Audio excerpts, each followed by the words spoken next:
Entonces me Ya. gustaría preguntarte puntualmente, ¿qué nos muestra la sistémica cuando atravesamos un estado de ansiedad y de depresión que naturalmente hoy es común, hoy lo podemos ver Sí. en la cotidianidad?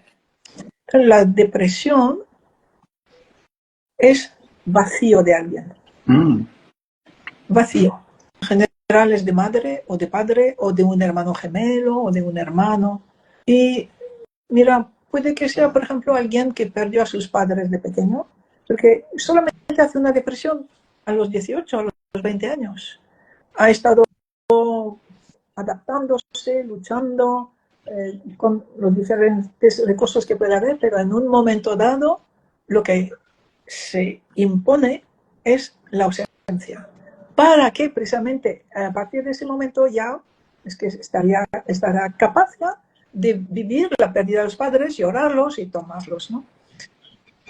En una constelación, casi en todos los casos, cuando se puede representar la depresión y ver dónde mira a la persona que hacía falta tomar. Cuando la persona por fin ve y toma a sus padres o a un hermano muerto o a la persona de la que se sentía vacía, ya está, la depresión ha terminado. Es que la ansiedad es un poco diferente, porque mira, si la depresión mira el pasado, lo que no pudo tomar, el vacío que le viene del pasado, la ansiedad mira el futuro. Y es el miedo a la pérdida de control del futuro.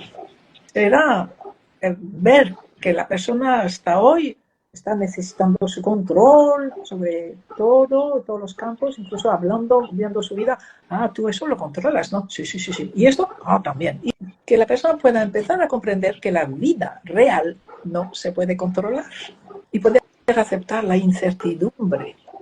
Bien. Si la persona tiene esa necesidad de control, esa ansiedad, quizás porque no ha podido tomar a su padre. En general es el padre.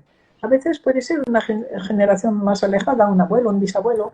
En general es alguien masculino. mm. O rechazar a los hombres y quiere comportar, ¿no? Entonces, será una constelación, le va a ayudar mucho a ver qué es lo que rechaza y representar su ansiedad.